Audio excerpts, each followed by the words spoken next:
Hey everyone, welcome back to Corporate Decoder, the place where we try to make sense of the confusing world of corporate filings with a little bit of mischief and a whole lot of clarity. Today we're diving into ETHZilla Corporation's latest report to see what is really going on behind the scenes. This report is a bit unusual because it's an 8K filing, usually.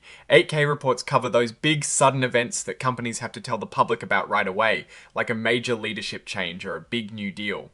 Today, we're relooking at ETHZilla Corporation S8K from September 2025. So, the first big news here is that Stephen H. Shoemaker has stepped down from the board of directors. This wasn't because of any bad blood or disagreements about how the company is run, which is good to know. Now, when someone leaves a company, their stock options usually have a deadline to be used or they expire. In Mr. Shoemaker's case, his options to buy 165,000 shares of stock, which he could buy for about 93 cents a share, were set to expire just 3 months after he left. But the company decided to be generous and has extended the date these options can be used all the way out to 2035. That is a pretty nice perk for him. On top of that, ETHZilla has also signed a consulting agreement with Mr. Shoemaker. For the next 3 months, he'll be available to provide consulting services whenever the company needs them. And how are they paying him for this? Well, it is a bit unique. They're repaying him about $29,000 a month, but half of that is about $14,500 will be paid in the company, S-owned stock. The other half will be cash, so he is getting paid to help out, but also getting more of their shares, which shows they think he is valuable. Not to be outdone, the company also has some news about its top executive, Mankandru Rudisill, who is the Chief Executive Officer and Executive Chairman. They've entered into a new employment agreement with him. This new agreement essentially keeps Mr. Rudisill in his top roles as Chairman and CEO until at least the end of 2028. He can choose to leave with 30 days notice, or the agreement can automatically renew for up to 2 more years if neither side objects.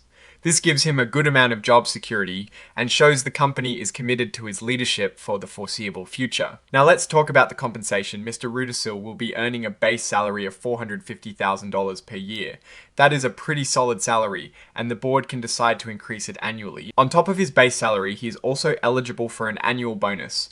This bonus can be paid either in cash or in stock, like restricted stock units, depending on what the board decides.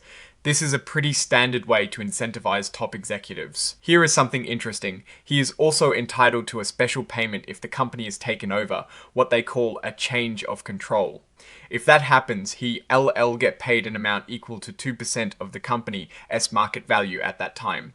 This is also usually paid in stock or cash. And they very clearly defined what a change of control means. Basically a merger or a sale of most of the company's assets. And what about if he leaves the company? If he has been there more than a year, he gets a nice severance package. He'll receive a lump sum for any salary owed up to his last day, plus reimbursement for expenses. But the big kicker is that he'll get paid an amount equal to 2 times his base salary if he is terminated without cause. That is a significant safety net. There is even more. If his employment ends within the first 3 years, so any time before September 2028, he gets an additional payment.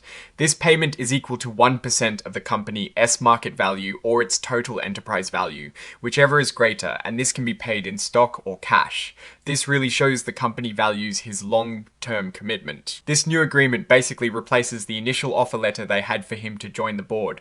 So, this is the definitive deal for his leadership moving forward. Now, looking at the exhibits filed with this report, we can see the actual documents detailing these agreements. For example, Exhibit 10.1 is the consulting agreement with Stephen Shoemaker, and Exhibit 10.3 is the executive employment agreement for Mandru Rudisill.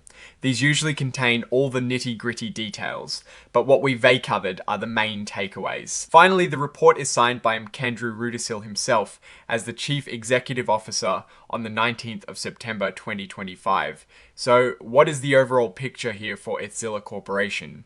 Well, it seems like they are solidifying their leadership team and rewarding key figures. The departure of Mr. Shoemaker is cushioned by a consulting role and extended stock options, which signals a desire to keep his expertise accessible without him being on the board.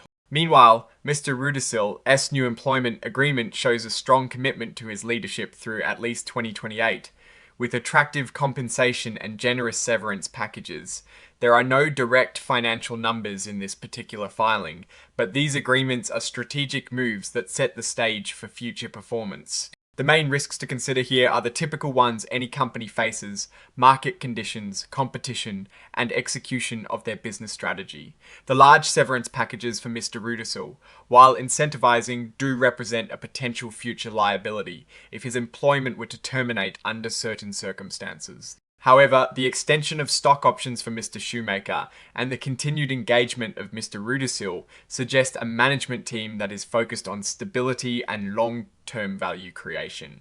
In conclusion, ETHZilla Corporation appears to be making strategic decisions to ensure leadership stability and leverage the experience of its key personnel. While we don't have hard financial numbers today, these executive and consulting agreements lay the groundwork for how the company plans to operate and reward its top talent going forward. What are your thoughts on these arrangements? Do you think they are fair, or do they signal something else? Let me know in the comments below. If you found this breakdown helpful, give this video a thumbs up and subscribe for more corporate deep dives. And don't forget to join our Discord community for more exclusive content and discussions. The link is in the description. Thanks for watching, and I'll see you on the next episode of Corporate Decoder.